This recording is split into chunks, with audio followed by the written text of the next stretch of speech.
श्री स्वामी समर्थ. नमस्कार मंडळी, स्वागत आहे तुमचं माझ्या यूट्यूब चॅनलवर. तर चैत्र पौर्णिमा हा जो दिवस आहे तो अतिशय शुभ दिवस मानला जातो.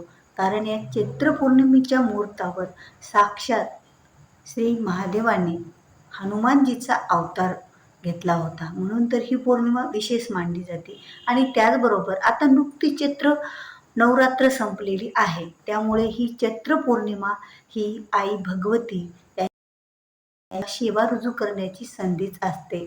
जसे की शारदीय नवरात्रातली पौर्णिमा आपल्यासाठी शुभ मानली जाते, तशी चैत्र पौर्णिमा सुद्धा आपल्या अनेक उपायासाठी शुभ मानली जाते. जे लक्ष्मी प्राप्तिकारक उपाय केल्याने घराची भरभराट सुद्धा होत असते. कारण पौर्णिमा हा दिवस अत्यंत शुभ मानला जातो, तो म्हणजे उपाय आणि तोडगे करण्यासाठी. आणि पौर्णिमा हा दिवस, या दिवशी श्रीयंत्राचे पूजन करावे, या दिवशी आपल्या कुलदेवीची सेवा करावी, जमेल तेवढी लक्ष्मी प्राप्तिकारक सेवा कराव्या. पण आपण आज या व्हिडिओच्या माध्यमातून असा एक उपाय जो लक्ष्मी प्राप्तिकारक आहे आणि या उपायाने आपल्या घरामध्ये वर्षभर अखंड लक्ष्मी वास करेल. तर तो उपाय आपल्याला उद्या म्हणजे चैत्र पौर्णिमेच्या दिवशी 1 एप्रिलला करायचं आहे. आता ज्यांना 1 एप्रिलला शक्य नसेल त्यांनी 2 एप्रिलला 2026 मध्ये वार गुरुवार या दिवशी केलं तरीही चालेल. कारण ही जी पौर्णिमा आलेली आहे चैत्र पौर्णिमा ही 2 दिवसाची आलेली आहे. त्यामुळे तुम्ही 2 दिवसापैकी कुठलाही एक दिवस जरी तुम्ही ही पौर्णिमेच्या दिवशी हा उपाय केला तरीही आपल्याला याचं पुण्य हे अगणित असं मिळणार आहे. कारण माता लक्ष्मीला समर्पित अशी ही पौर्णिमा असते आणि लक्ष्मी देवीच्या आशीर्वाद प्राप्तीसाठी आपण आपल्या घरामध्ये हा एक उपाय करायचा आहे. आणि तो उपाय अतिशय असा सोपा उपाय आहे, अगदी कोणीही करू शकेल. कारण हा 16 लवंगाचा उपाय आहे.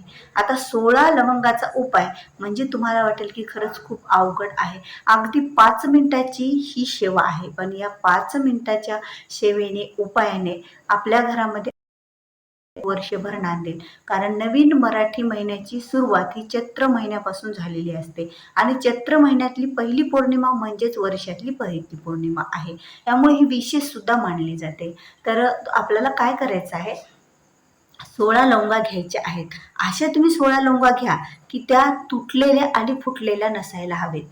म्हणजे त्या लवंगा पाठीमागे किंवा त्याचं फूल हे फुटलेलं किंवा आपण म्हणतो ना की ते खुडलेलं नसायला पाहिजे. अखंड शाबीत आपल्याला 16 लवंगा हव्यात. शाबीत 16 लवंगा तुम्हाला एका वाटीत किंवा प्लेटमध्ये घ्यायचे आहेत. त्यानंतर आपण दररोजची आपली पूजा केल्याच्या नंतर आता हा जो उपाय आहे तुम्ही या 2 दिवसापैकी कधीही करू शकतो. या उपायासाठी तुम्ही जेवण केलेलं असेल किंवा नसेल असं काहीही नाही. तुम्ही अगदी जेवण करून सुद्धा हा उपाय करू शकता.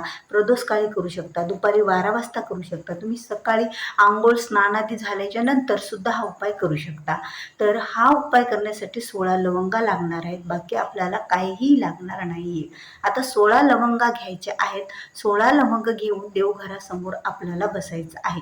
आता प्रत्येकाच्या देवघरामध्ये आपल्या कुलदेवीचा टाक असतो किंवा कुलदेवीची मूर्ती असते. मूर्ती नसेल तर फोटो तो निश्चितच असेल किंवा आपल्याकडे श्रीयंत्र तर असेलच. म्हणजे या एवढ्यापैकी काहीतरी आपल्या देवघरात असेलच. आता जे तुमच्याकडे असेल म्हणजे कुलदेवीचा फोटो किंवा मूर्ती किंवा लक्ष्मी मातेचा फोटो किंवा मूर्ती किंवा श्रीयंत्र यापैकी जे असेल, जे जमेल त्यावर तुम्हाला या 16 लवंगाचा उपाय करायचा आहे. अगदी उपाय सोपा आहे. बघा 16 लवंगा आता ज्या वाटीत होत्या त्या तुम्हाला तुमच्या हातात घ्यायच्या आहेत आणि पक्क्या हातात अशा घेऊन ठेवायच्या आहेत. आणि त्यानंतर तुम्हाला 1 वेळा श्रीसूक्तचं पाठ वाचन करायचं आहे. बघा ज्याला 1 वेळा शक्य आहे त्यांनी 1 वेळा करा, ज्यांना 16 वेळा शक्य आहे त्यांनी 16 वेळा करा. आता 16 वेळा श्रीसूक्त म्हणणाऱ्यांनी काय करायचं आहे ते तुम्ही व्यवस्थित ऐकून घ्या. आता पहिल्यापासून ते फलश्रुतीपर्यंत तुम्ही जे श्रीसूक्ताचं वाचन करणार आहे, तर ते 15 वेळा करायचं आहे फलश्रुतीपर्यंत. आणि 16व्या वेळेला तुम्ही ज्या वेळेला वाचन करत येसाल श्रीसूक्ताचं, तर त्यावेळेला 16व्या वेळेला फलश्रुती वाचन करावी. म्हणजे आपलं 16 वेळा श्रीसूक्ताचं पठण हे लवकर होईल. आता ज्यांना शक्य नाही त्यांनी एक वेळात पठण करा आणि हातामध्ये ह्या लवंगा अशा तुम्हाला घेऊन ठेवायच्या आहेत. मग ते पठण झाल्याच्या नंतर आता जर तुम्ही 16 वेळा लवंगा पठण करत असाल, तर त्यावेळेला तुम्हाला काय करायचं आहे माहित आहे का? एक वेळा पठण झालं की एक लवंग या हातात एक लवंग देवीला किंवा ते टाक असेल त्यांना अर्पण करायची आहे. आणि ज्या वेळेला तुम्ही एक वेळाच पठण करणार आहात, तर त्यावेळेला तुम्हाला एक वेळा श्रीसूक्ताचं पूर्ण फलश्रुती सहित पठण झाल्याच्या नंतर ह्या 16ला 16 लवंग्या अशा सरळ हाताने तुम्हाला देवीच्या टाकावर, देवीच्या मूर्तीवर किंवा श्रीयंत्रावर अशा तुम्हाला अर्पण करायच्या, वाहून द्यायच्या आहेत. आणि त्यानंतर हात जोडून माता लक्ष्मीची प्रार्थना करायची आहे की मी ह्या लवंगाचा तुम्हाला अर्पण केलेल्या आहेत त्या तुम्ही स्वीकार करा. माझ्या ज्या लवंग मी तुम्हाला अर्पण केलेल्या आहेत त्या तुम्ही स्वीकार करा. माझ्या घरात सुख, समृद्धी, धन, धान्य ह्या सर्व गोष्टी आम्हाला मिळू द्या. तुमच्या आशीर्वादाने माझं घर भरून जाऊ द्या, माझ्या घराची भरभराट होऊ द्या, असं म्हणून माता लक्ष्मीला आणि कुलदेवीला ज्यांना तुम्ही कुणाला श्रीयंत्रावर ह्या लवंग अर्पण केले असतील तर देवघरासमोर त्यांना नमस्कार करावा. आणि त्यानंतर तुम्हाला 99 मंत्र म्हणायचा आहे. म्हणजे ओम ऐं ह्रीं क्लीं चामुंडाय विच्चे हा 99 मंत्र 16 वेळा किंवा 108 वेळा तुम्हाला म्हणायचा आहे. बघा, ज्यांना कुणाला श्रीसूक्ताचं पठण करणंही शक्य नसेल तर त्यांनी 16 वेळा ओम ऐं ह्रीं क्लीं चामुंडाय विच्चे नमो नमः असं म्हणत जरी लवंग अर्पण केली तरीही चालेल, काही हरकत नाही. पण श्रीसूक्त हे माता लक्ष्मीला अतिशय प्रिय आहे आणि हा 99 मंत्र तर सर्व देवी यांच्यामध्ये सामावलेले आहेत. म्हणजे सांगण्याचा उद्देश असा आहे की दोन्हीही तेवढंच फल देणारे आहेत. पण तुम्हाला शक्य असल्यास जेवढी सेवा तुमच्याकडून जास्त होईल तेवढी सेवा करण्याचा प्रयत्न करा आपापल्या परीने, जसा वेळ असेल त्या पद्धतीमध्ये. जरी तुम्ही श्रीसूक्ताचं पठण केलं असेल, लवंगा अर्पण केला असेल, तरी 16 वेळा किंवा 108 वेळा तुम्ही ओम ऐं ह्रीं क्लीं चामुंडाय विच्चे हा 99 मंत्र घरामध्ये अवश्य म्हणा पौर्णिमेच्या दिवशी. म्हणजे 9 देवाचं स्मरण आणि त्यांच्या चरणी आपली प्रार्थना आणि आपला नमस्कार हा रुजू या मंत्राद्वारे होत असतो. अतिशय प्रभावशाली असा हा मंत्र आहे, ओम ऐं ह्रीं क्लीं चामुंडाय विच्चे. तर हा मंत्र आपल्याला 108 वेळा म्हणायचा आहे. लवंगाचा हा उपाय करायचा आहे. आता चैत्र पौर्णिमा आहे तर घरात काही गोडधोड होईलच, तो पण नैवेद्य दाखवावा. आणि चैत्र पौर्णिमेचा सत्यनारायण पूजा सुद्धा तुम्हाला 1 एप्रिललाच करायची आहे, कारण 2 दिवसाची पौर्णिमा आलेली आहे. 1 एप्रिलला सकाळी 7:07 पौर्णिमेची सुरुवात होणार आहे. तर ही पौर्णिमा गुरुवार सकाळी 7:42 असणार आहे. त्यामुळे 2 दिवसाची पौर्णिमा आहे. तर त्यामुळे सत्यनारायण पूजा हा प्रदोष काळात केला जातो. तर 1 तारखेला प्रदोष काळात ही पूर्ण पौर्णिमा असणार आहे. त्यामुळे 1 एप्रिललाच आपल्याला सत्यनारायण पूजा सुद्धा घरात करायची आहे. आणि आवर्जून दर पौर्णिमेला आपल्या घरामध्ये दुधाचा पदार्थ एखादा तरी नैवेद्यात बनवावा.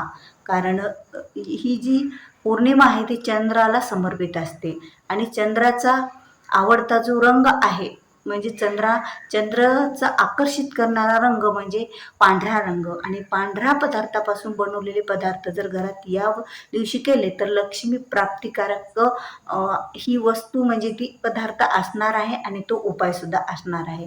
तर आपल्या घरामध्ये असा 16 लवंगाचा उपाय आपण जर या पद्धतीत केला आणि घरामध्ये दिवसभरातून होईल तेवढी कुलदेवीची आपण पूजा जर केली तर आपल्या घराचं सोनं झाल्याशिवाय राहत नसतं. कारण दर पौर्णिमा खरंच खूप महत्त्वाची आहे आणि चैत्र पौर्णिमा त्याहूनही जास्त महत्त्वाची आहे. कारण चैत्र पौर्णिमेला ही सुरुवात होत असते नवीन वर्षातल्या पौर्णिमेला. या पौर्णिमेपासून सुद्धा आपण सत्यनारायण पूजेला सुद्धा सुरुवात करू शकतो. ज्यांनी कोणी सत्यनारायण पूजा पहिलं करत नसतील, ज्यांना नवीन सुरुवात करायची आहे पौर्णिमाचा सत्यनारायण करण्याची, त्यांनी या चैत्र महिन्याच्या पौर्णिमेपासून सुरुवात केली तरीही चालत असते. मग तुम्ही 11 पौर्णिमा किंवा 32 पौर्णिमा सुद्धा करायच्या असतात पूजा. आणि तुम्हाला शक्य असलं तर आपल्याला जेवढे जमेल तेवढे वर्षे आपण चैत्र पौर्णिमेचं म्हणजे पौर्णिमा सत्यनारायणाचं व्रत हे करू शकतो. तर तुम्हाला व्हिडिओ आवडला असेल तर व्हिडिओला लाईक करा, शेअर करा. तुम्ही चॅनलवर मानलीच लाईफस्टाईल या माझ्या यूट्यूब चॅनलवर नवीन आहात, अद्याप चॅनलला सबस्क्राईब केलेलं नसेल तर नक्कीच चॅनलला सबस्क्राईब करायला विसरू नका. कारण जेव्हा केव्हा मी असे नवीन माहितीपूर्ण व्हिडिओ माझ्या चॅनलवर टाकते ना, त्यावेळेला त्याचं नोटिफिकेशन तुम्हाला अगोदर येईल आणि तुम्ही माझा एकही व्हिडिओ मिस करणार नाही. तर चला असं भेटूया पुन्हा अशाच एका नवीन माहितीपूर्ण व्हिडिओ घेऊन. तोपर्यंत श्री स्वामी समर्थ. जय जय स्वामी समर्थ.